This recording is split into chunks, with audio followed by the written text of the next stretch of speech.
ചാക്കെടുക്കണം. എന്നിട്ട് അതിനകത്ത് നിറച്ച് കരിയിൽ ഞാൻ വാരി വെച്ചിരുന്നതാണ്, നനഞ്ഞിരിക്കുന്നതാണ്, ഇന്നലെ മഴ പെയ്തപ്പോൾ. അതിനകത്ത് കരിയിൽ എത്രത്തോളം കരിയുടെ ഇടാമോ അത്രത്തോളം ഇടണം. കുറച്ച് ചാണകപ്പൊടി എല്ലുപൊടി വേപ്പ് മണവും കൂടെ നല്ലപോലെ ഇടണം. എന്നുവെച്ചാൽ നമ്മൾ പിന്നെ ഒത്തിരി വളം പിന്നെയാണ് ഇടുന്നത്. അത് നല്ലപോലെ കിളുത്ത് കഴിഞ്ഞ ശേഷമാണ് വളം ഇടുന്നത്. അതുകൊണ്ട് നല്ലതായിട്ട് കൊടുക്കണം.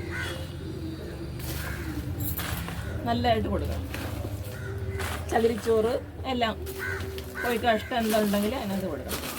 എന്നിട്ട് പിന്നെയും കുറച്ച് മണ്ണിടണം. കുറച്ച് മണ്ണിട്ടിട്ട് പിന്നെ കരിയിലിടണം. എത്രത്തോളം കരിയിലിറങ്ങും അത്രത്തോളം നല്ലതാണ്.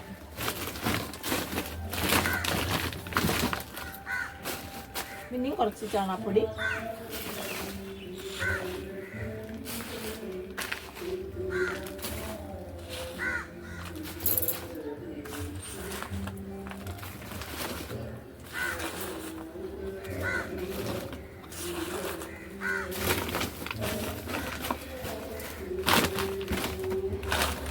ഇന്ന് ഇവിടുത്തെ ഇഞ്ചി തന്നെ ഒരു 2 ഗ്രോ ബാഗിൽ 10 കിലോ വരെ കിട്ടിയായിരുന്നു. അത് തന്നെ ഞാൻ മുളപ്പിച്ച് വെച്ചിരിക്കുന്നതാണ്. വെറുതെ ഇങ്ങനെ വെച്ച് കൊടുത്താൽ മതി. മുകളിലോട്ട് വരത്തൊക്കെ വേണം. പക്ഷെ നല്ല ഒരു വെയിറ്റ് ഉള്ളത് വേണം എടുക്കാം. എന്നാലും നമുക്ക് 2 എണ്ണേ വയ്ക്കാവൂ ഒരു ഗ്രോ ബാഗിൽ. എന്നിട്ട് ഇതിൻ്റെ പുറത്ത് ഇനിയും കരിയില വാരി ഇടണം. കരിയില വാരി മൂടിയിടണം.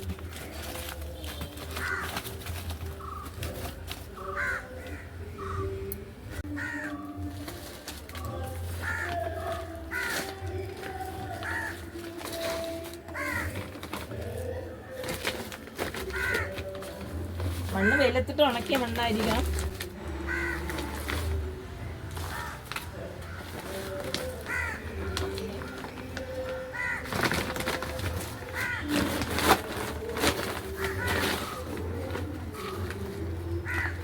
മണ്ണ്, കരിയില, കമ്പോസ്റ്റ് എല്ലാം കൂടെ നിറച്ച്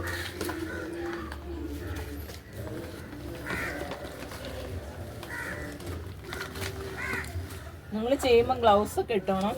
എനിക്ക് പിന്നെ മണ്ണിൽ ചെയ്ത് ഒരു തൃപ്തി വരില്ല ഗ്ലൗസ് ഇടുമ്പോൾ. പഴയ ഏതെങ്കിലും ഗ്രോ ബാഗ് ഒരു ചാക്ക് മതി.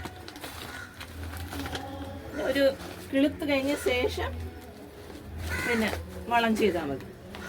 കോഴിക്കാഷ്ടോ എന്തെങ്കിലും കൊണ്ടിട്ട് കൊടുക്കുന്നുണ്ട്, സ്ലറി എന്തെങ്കിലുമൊക്കെ ഒഴിച്ചു കൊടുത്താൽ മതി. കുറച്ച് വെള്ളം തളിച്ചു കൊടുക്കണം. 2 or 3 വയ്ക്കാം ഒരു ഗ്രോ ബാഗിൽ.